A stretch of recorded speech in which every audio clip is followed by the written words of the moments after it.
Assembly ఎన్నికలు సమీపిస్తున్న వేళ తమిళనాడు ప్రజలకు అధికార డీఎంకే పార్టీ హామీల వర్షం కురిపించింది. రాష్ట్రంలో అధికారంలోకి వస్తే మహిళలకు అందుతున్న నెలవారీ గౌరవ వేతనాన్ని 1000 రూపాయల నుంచి 2000 రూపాయలకు పెంచుతామని హామీ ఇచ్చింది. ఈ మేరకు పార్టీ ఎన్నికల మేనిఫెస్టోను సీఎం స్టాలిన్ విడుదల చేశారు. మహిళలు, రైతులు, విద్యార్థులే లక్ష్యంగా పలు పథకాలను ప్రకటించిన స్టాలిన్ ఇల్లత్తరసి పథకం కింద ప్రతి గృహిణికి 8000 రూపాయల విలువైన కూపన్లను అందజేస్తామని తెలిపారు. ఈ కూపన్లను ఉపయోగించి మహిళలు తమకు నచ్చిన టీవీ, మిక్సీ, గ్రైండర్ వంటి గృహోపకరణాలను కొనుగోలు చేయవచ్చని వెల్లడించారు. అదే కూపన్లతో పాత వస్తువులను మార్చుకోవచ్చని స్టాలిన్ స్పష్టం చేశారు. పాఠశాలల్లో అమలవుతున్న ముఖ్యమంత్రి అల్పాహార పథకాన్ని 8వ తరగతి వరకు విస్తరిస్తామని స్టాలిన్ ప్రకటించారు. రాష్ట్ర వ్యాప్తంగా ప్రస్తుతం అమలవుతున్న ఉచిత విద్యుత్ పథకాన్ని యథాతథంగా కొనసాగిస్తామని స్పష్టం చేశారు.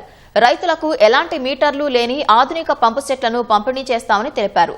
రాబోయే 5 ఏళ్లలో రాష్ట్ర వ్యాప్తంగా 10 లక్షల కొత్త ఇళ్లను నిర్మించి పేదవాళ్లకు అందజేస్తామని హామీ ఇచ్చారు. ఉన్నత విద్యను అభ్యసించే విద్యార్థినులకు ఇచ్చే నెలవారీ ప్రోత్సాహకాన్ని 1000 రూపాయల నుంచి 1500 రూపాయలకు పెంచుతామని తెలిపారు. ముఖ్యమంత్రి ఆరోగ్య బీమా పథకం కింద వార్షిక ఆదాయ పరిమితిని 5 లక్షలకు పెంచుతామన్న స్టాలిన్ వైద్య బీమా మొత్తాన్ని 10 లక్షల రూపాయలకు పెంచుతామని వెల్లడించారు. వృద్ధులకు ఇచ్చే నెలవారీ పింఛన్ 2000 రూపాయలకు పెంచుతామని స్టాలిన్ స్పష్టం చేశారు.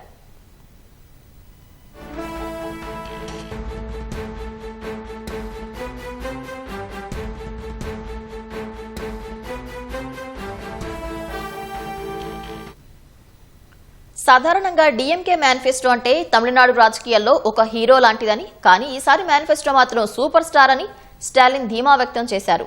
ప్రజల అవసరాలను, ఆకాంక్షలను దృష్టిలో ఉంచుకొని ఈ మేనిఫెస్టోను రూపొందించినట్లు వెల్లడించారు.